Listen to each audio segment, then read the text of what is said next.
మీరా గారికి, ఇక్కడికి ఇచ్చేసిన హిందూ బంధువులందరికీ నా హృదయపూర్వక నమస్కారములు. నేను యాక్చువల్గా ఈరోజు స్త్రీల గురించి మాట్లాడదామని వచ్చాను, కానీ ఇక్కడ చూస్తే చాలా కొద్దిమంది స్త్రీలు మాత్రమే ఉన్నారు. ఎందుకు మీకు ఇంటికి వెళ్ళిన తర్వాత వంట చేసి పెట్టడానికి అని చెప్పి రావద్దని చెప్పారా? సరే, మీరు వెళ్ళి మీ భార్యలకు మీ పిల్లలకు తెలియజేయవలసిందిగా కోరుచున్నాను. ఎలాగో వాళ్ళు ఇంట్లో ఉన్నా కూడా ఒక చెవి ఇక్కడ పెట్టింటారు, ఎందుకంటే స్త్రీలు మల్టీ టాస్కింగ్ చేస్తారు కాబట్టి. ఈరోజు ఇక్కడ మనం సమావేశం అవ్వడానికి గల ముఖ్య ఉద్దేశం, ఆర్ఎస్ఎస్ 100 సంవత్సరాలు పూర్తయిన సందర్భంగా మనం హిందూ సమ్మేళనం జరుపుకుంటున్నాము. హిందూ ధర్మం యొక్క ముఖ్య ప్రాముఖ్యత, ఈరోజు ఈ సభ యొక్క ముఖ్య ప్రాముఖ్యత ఏంటంటే, మనం హిందూ సమాజాన్ని సంఘటితం చేసి జనాలలో దేశభక్తిని, జాతీయ భావాన్ని పెంపొందించి, ముఖ్యంగా నిద్రావస్థలో ఉన్న హిందూ సమాజాన్ని, ముఖ్యంగా మహిళలను ఉత్తేజపరచడానికి. మన ధర్మంలో, హిందూ ధర్మంలో స్త్రీలకు ఇచ్చే ప్రాముఖ్యత మిగతా ఏ ధర్మంలోనూ లేదు. స్త్రీని మనం దేవతగా పూజిస్తాము. అలాగే భూమాత, గోమాత మనకు ఐశ్వర్యం లక్ష్మీదేవితోనూ, చదువుని సరస్వతి దేవితోనూ, శక్తిని దుర్గా భవానీ దేవితోనూ పూజిస్తాము. సో ఇంతటి ప్రాముఖ్యత ఇస్తున్న స్త్రీ తలుచుకుంటే ఏదైనా చేయగలదు. ఇప్పుడు చాలా వరకు మత మార్పిడులు స్త్రీల మీదనే ఫోకస్ ఎందుకు చేస్తున్నారంటే, మహిళలు ఏదో చాలా బలహీనమని కాదండి, మహిళలు తలుచుకుంటే దేన్నైనా చేంజ్ చేయగలరని చెప్పే ఉద్దేశంతో చాలా వరకు మహిళల మీద దాడులు చేస్తున్నారు. అదే మహిళలు మన ధర్మాన్ని, మన హిందూ సంస్కృతిని తెలుసుకొని మన ధర్మం గురించే పిల్లలకు చెప్తే మన ధర్మం చాలా బలపడుతుంది. లవ్ జిహాద్లు, మత మార్పిడులు ఇవన్నీ చాలా వరకు ఆపగల శక్తి మహిళలకు ఉంది. అలాగే మహిళలు పిల్లలకి పుట్టగానే పుట్టుకతో విలువలతో కూడిన విద్యను నేర్పించాలి.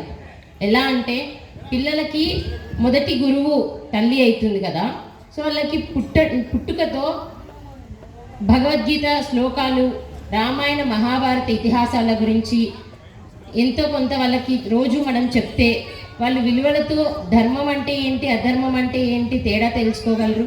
నీతి నిజాయితీ గురించి వాళ్ళకి తెలుస్తుంది. కానీ ఇప్పుడు చాలా వరకు మహిళలు ఏం చేస్తున్నారంటే, వాళ్ళకు ఓపిక తక్కువైపోయిందండి. పిల్లలు ఫుడ్ తినడం లేదని చెప్పేసి మొబైల్ ఫోన్స్ చేతికి ఇచ్చేస్తున్నారు. ఎక్కువ అల్లరి చేస్తున్నారని చెప్పేసి టీవీలో కార్టూన్ నెట్వర్క్స్ పెట్టి ఇచ్చేస్తున్నారు. సో వాటి వల్ల వాళ్ళకి మంచి చెడుల గురించి తేడా తెలియకుండా అయిపోయింది.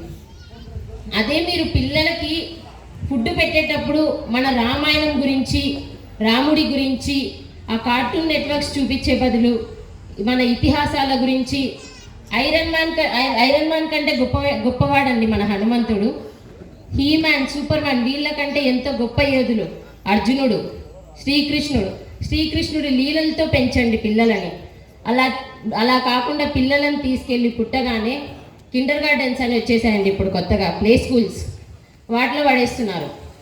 మీరు ఇప్పుడు అలా చేశారనుకో, మీరు పెద్ద అయ్యి ముసలోళ్ళు అయిపోయిన తర్వాత వాళ్ళు మిమ్మల్ని తీసుకెళ్ళి వృద్ధాశ్రమంలో పడేస్తారు. సో నష్టం ఎవరికండి? మనకే. మనం తలుచుకుంటే, స్త్రీలు తలుచుకుంటే ఏదైనా చేయగలరు. ఎంతో గొప్ప హిందూ ధర్మం, హిందూ సమాజాన్ని మనం నిర్మించగలము. అలాగే నేను ఒక సంఘటన చెప్తానండి.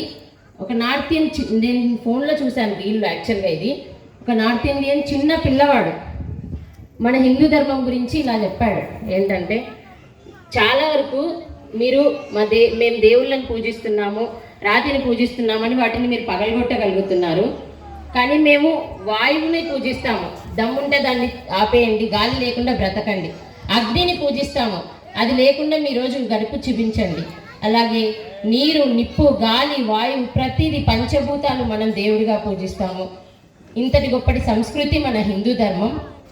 అలాగే మనం హిందూ ధర్మంలో ప్రతి దాని వెనుక ఒక సైన్స్ దాగుంది.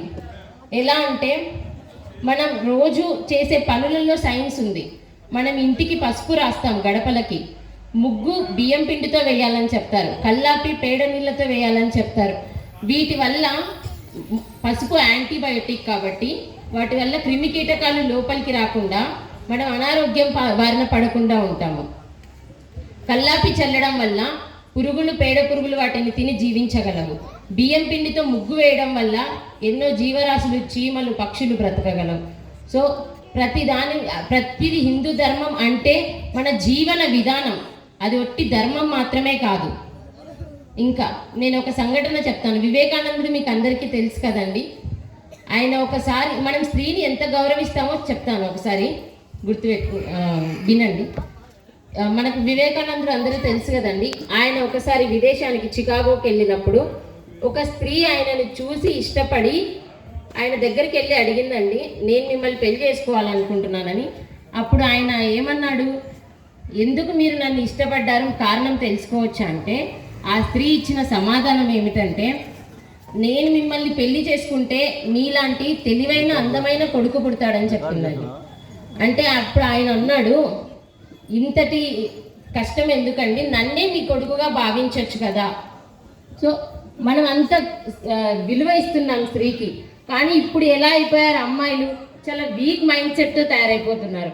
మత మార్పిడులు, వేరే మన ధర్మం గొప్పతనం తెలియక ఈ లవ్ జిహాద్ అనే మత్తులో, అజమా అబద్ధమా అని తెలియక ప్రేమ అనే మత్తులో పెళ్లి చేసేసుకుంటున్నారు. తర్వాత బాధపడుతున్నారు, అది మతం మార్పిడికి గురైన. చేతులు కాలాక ఆకులు పట్టుకుంటే ఏం లాభం లేదు కదండి. సో ఇప్పుడే మనం మేల్కొని మన ధర్మాన్ని మనం కాపాడాలని నేను కోరుకుంటున్నాను. ఇంకా రాముని గుడి మనం అయోధ్యలో కట్టించి దాని ఓపెనింగ్ని ఎంతో వైభవేతంగా జరుపుకున్నాం. కానీ రాముడు సంతోషంగా లేడండి. ఎందుకంటే ఎప్పుడైతే మనం రాముడు నడిచిన బాటలో ఆయనను ఆచరించిన ధర్మాన్ని మనం పాటిస్తామో, అలాగే ప్రతి ఒక్క భారతీయుడు ఎప్పుడైతే ఆయన ప్రసాదాన్ని స్వీకరిస్తాడో అప్పుడే మనం నిజమైన హిందూ ధర్మాన్ని నిర్మించిన వాళ్ళం అవుతాం. అప్పుడే రాముడు సంతోషపడతాడు. మనం భగవద్గీతలు, శ్లోకాలు ఇవి అన్నీ వింటే సరిపోదండి, వాటిని పాటించాలి, ఆచరించాలి. అప్పుడే ఉపయోగం ఉంటుంది. రోజు మేము చదువుతామండి, మేము పారాయణం చేస్తే ఏం ఉపయోగం లేదు. ఇంకా మన తెలుగు భాష పరభాషకి చాలా విలువ ఇస్తున్నాము. మన భాష కంటే గొప్పదైన భాష ఇంకేదైనా ఉందా? 56 అక్షరాలు ఉన్నాయండి మన తెలుగు భాషలో. కానీ ఇంగ్లీష్లో ఓన్లీ 21 అక్షరాలే. అవి కూడా చాలా ఈజీగా పలకగలం. కానీ మన తెలుగు భాష 56 అక్షరాలు, ప్రతిదీ ఒత్తు హల్లులతో కూడి ఉంది. అవి మీరు పలకడం వల్ల, రోజు ఒక భగవద్గీత శ్లోకం చదవడం వల్ల ధర్మం విలువలు మాత్రమే కాదండి, మన ఆరోగ్యం కూడా ఎంతో మెరుగుపడుతుంది. ఎందుకంటే మనం వాటిని పలకాలంటే లోపల నుంచి శ్వాస తీసి మంచిగా పలుకుతాము. సో రోజు పిల్లలకి భగవద్గీత పారాయణలు చిన్నప్పటి నుంచే అలవాటు చేయండి. ఎందుకంటే మొక్కై వంగనిదే మానయ్య వంగదు కదా. మీరు తలుచుకుంటే మన దేశ భవిష్యత్తు చాలా గొప్పగా తీర్చిదిద్దగలము. ఎందుకంటే నేటి యువతే రేపటి భవిష్యత్తు. అలాగే నేను ఒకటి చెప్పాలనుకుంటున్నానండి. మన మహానుభావులు ఉన్నారు కదా, గాంధీ మహాత్ములు, యోగి వేమన గారు, వాల్మీకి గారు, వీరి జయంతులను ఓన్లీ ఆ యొక్క వర్గాలు మాత్రమే జరుపుకుంటున్నారు. అలా కాకుండా కులం అనే భేదం లేకుండా ప్రతి ఒక్క హిందువు ఎప్పుడైతే వాటిని మనం కూడా సెలబ్రేట్ చేసుకుంటామో అప్పుడు మనం హిందూ సమాజం అంతా ఐక్యమత్యంగా ఉండగలము. గడపలోనే కులం, గడప దాటితే మనమంతా హిందువులం, బంధువులం. సో నాకు ఈ అవకాశం ఇచ్చిన ప్రతి ఒక్కరికి నా ధన్యవాదములు. జై శ్రీరామ్, జై శ్రీరామ్, భారత్ మాతా కీ, భారత్ మాతా కీ. సో నేను చెప్పింది ఎంతో కొంత ఆచరించకపోయినా పర్లేదు, కనీసం గుర్తుపెట్టుకున్నా చాలండి. జై శ్రీరామ్.